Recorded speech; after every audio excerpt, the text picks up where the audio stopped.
Hola, en esta pequeña cápsula vamos a abordar un tema muy importante del sistema cardiovascular, que es el área de corte transversal y su relación con la presión, con la velocidad del flujo, con la resistencia y los diferentes cambios de presión sistólica y diastólica que se van dando a lo largo del trayecto vascular. Lo primero que tenemos que considerar es que un vaso sanguíneo va a ejercer una resistencia dependiendo del diámetro que éste tenga. En términos generales, un vaso sanguíneo de diámetro grande tenderá a ejercer una baja resistencia y un vaso sanguíneo de diámetro pequeño tenderá a ejercer una mayor resistencia. Sin embargo, esta relación también está determinada por el volumen de líquido o de sangre que vamos a encontrar en el interior, de tal forma que un vaso que se encuentre con diámetro grande y esté totalmente lleno puede incrementar la resistencia, o un vaso muy pequeño con un volumen de líquido muy bajo puede ejercer entonces una baja resistencia. Este fenómeno es de gran importancia en el sistema cardiovascular debido a que tenemos una sucesión de tubos en serie. Sin embargo, con una particularidad. Veamos, en el primer caso podríamos tener un vaso de gran calibre que se acopla a un vaso de menor calibre que se acopla a un vaso de menor calibre. En este sentido, tengo una resistencia 1, una resistencia 2 y una resistencia 3. Y el valor de resistencia a la salida sería la suma de las resistencias en serie. Sin embargo, en el sistema cardiovascular vamos a tener una situación diferente.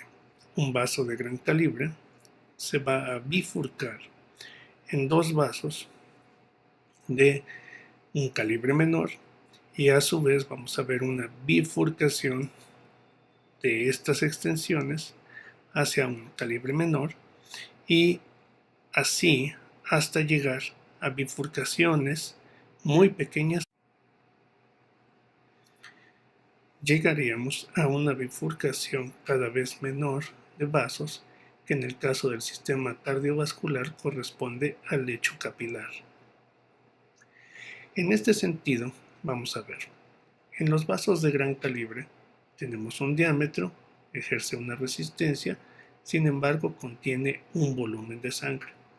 Al bifurcarse, reduce el diámetro y el volumen de sangre va a distribuirse, de tal forma que ahora este vaso de resistencia 2 va a tener menor diámetro, pero también va a alojar menos cantidad de volumen, de tal forma que esto va a provocar que la presión no se incremente.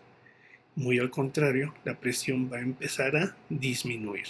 Sucesivamente tenemos otra vez una bifurcación, una distribución del volumen y una baja en la presión. Así hasta que lleguemos al lecho capilar.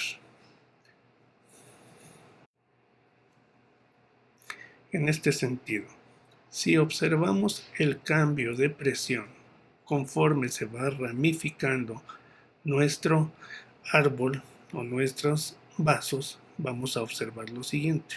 Lo primero es que en el calibre grueso vamos a observar la presión sistólica y vamos a observar la presión diastólica.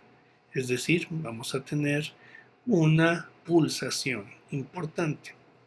A partir de aquí, en la medida que se va bifurcando este árbol vascular, vamos a ir viendo una caída en la presión, y el fenómeno nos va a dar otro comportamiento, que es que a la parte de caer la presión va a ir disminuyendo la distancia entre la presión sistólica y la presión diastólica. de tal forma que a nivel capilar vamos a encontrar una sola presión de bajo valor sin pulsación. A partir de aquí, esta caída de presión se presentó en el lecho arterial y una vez que llegamos a los capilares, desaparece la diferencia entre presión sistólica y diastólica, baja la presión de manera importante y en el lecho venoso tendremos una caída todavía mayor de la presión sin diferencia entre la presión sistólica y la presión diastólica. En este sentido, este fenómeno ocurre debido a la relación que existe entre el diámetro del vaso y el volumen que éste contiene, generando la caída de presión. Ahora, la caída de presión que acabamos de observar va a ir acompañada a un cambio de velocidad. También, de esta forma, si observamos la velocidad del flujo, vamos a observar que con el vaso de gran calibre tenemos una velocidad mayor. En las arterias empieza a bajar la velocidad hasta que vamos a las arteriolas y el lecho capilar, disminuyendo de manera importante la velocidad del flujo. Esto nos va a hacer que, por ejemplo, a nivel de la aorta, la velocidad del flujo es de 40 centímetros por segundo. Y a nivel capilar vamos a encontrar que cae la velocidad hasta un valor de 0.07 centímetros por segundo. Es decir, vamos a tener una diferencia de velocidad bastante importante desde la aorta, que sería el vaso de gran calibre, hasta el lecho capilar. En este punto es muy importante recalcar que a pesar de que a nivel de los grandes vasos, la aorta, tenemos una gran velocidad, el flujo es pulsátil y en los capilares, debido a la baja velocidad y a la que ya no existe una diferencia de presiones, tenemos una baja velocidad pero con flujo continuo. Otro aspecto muy importante es qué ocurre con el área de corte transversal. ¿A qué se refiere este concepto? Si nosotros realizamos un corte a esta altura, vamos a tener un área que corresponde al diámetro del vaso. En el caso, por ejemplo, de la aorta, estaríamos hablando de 4.5 centímetros cuadrados. Sin embargo, en la medida que se va bifurcando, si hacemos un corte transversal, vamos a sumar el área de los vasos que atravesamos en este nivel y en el caso de las arterias sube el área de corte transversal de 4.5 a 20 centímetros cuadrados. De tal forma que en la medida que vamos ampliando las ramificaciones, el producto de esto es que va a ir aumentando de manera importante el área de corte transversal.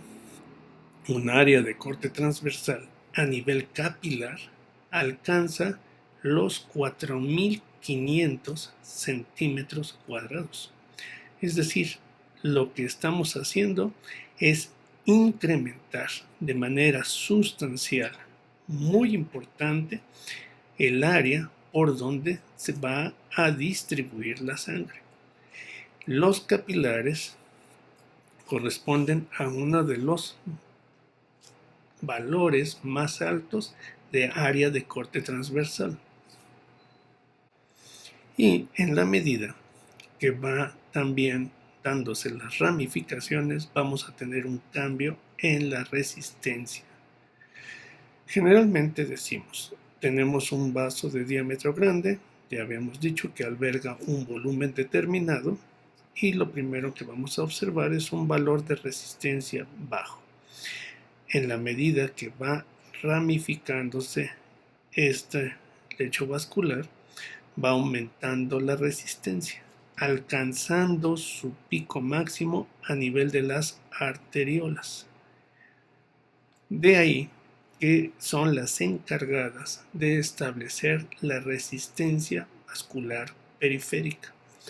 A partir de las arteriolas vemos una caída abrupta, como habíamos mencionado, haciendo la relación con el volumen a nivel capilar, y de ahí la resistencia va a seguir cayendo en el lecho venoso.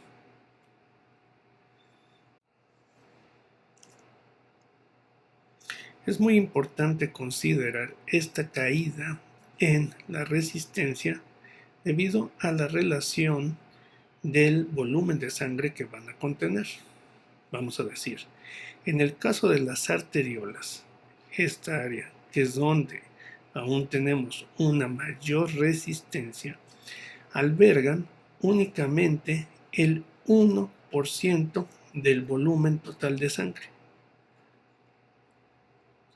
Y en el caso del lecho capilar, vamos a encontrar que va a almacenar 5% del volumen total de sangre. Sin embargo, otra vez, no se trata de un volumen en un solo vaso, sino debido a lo que estábamos ampliando. Si el lecho capilar alberga 5%, es gracias a su área de corte transversal, volvemos a repetir, que sería de 4.500 centímetros cuadrados. En las arteriolas habíamos considerado un área de 400. Entonces vamos a ver una caída muy importante en el área de corte transversal que nos va a provocar también una caída en la relación volumen y la resistencia de este vaso. Por último, es muy importante considerar, debido a el gran área de corte transversal a nivel arteriolar, debido a que es el sitio donde tengo la mayor resistencia y debido a que tenemos un volumen importante que aún no llega al máximo, como va a ser en el lecho capilar, el sitio de mayor regulación de la presión arterial es justamente en las arteriolas. Entonces, las arteriolas van a responder a receptores alfa adrenérgicos tipo 1, de tal forma que si se estimulan, vamos a producir una vasoconstricción. Al producir una disminución del diámetro a nivel arteriolar, vamos a tener como consecuencia un aumento de la presión. Un antagonista beta 1 lo que nos va a provocar es una vasodilatación, provocando una disminución de la presión. Sistema simpático es el encargado de estimular a los receptores alfa 1 de las arterias periféricas, y también podemos utilizar fármacos agonistas o fármacos antagonistas. A pesar de que estos fármacos se utilizan en muchas situaciones, pues lo principal sería un antagonista alfa 1, sería un fármaco de tipo hipotensor. El principal estimulante alfa 1 es la adrenalina, y podemos contar con algunos antagonistas alfa 1 como la mitarzapina o el fentolamina. Bueno, en este aspecto podemos concluir. La relación diámetro-volumen determina la presión que vamos a encontrar en los diferentes sitios del sistema cardiovascular. A mayor área de corte transversal, tendremos una menor presión, tendremos una menor velocidad y el flujo será de tipo constante. En el lecho vascular venoso vamos a encontrar presión baja, velocidad constante y baja también, y una resistencia baja. El sitio de mayor regulación de la presión arterial media son las arteriolas, donde vamos a encontrar una mayor resistencia. Muchas gracias.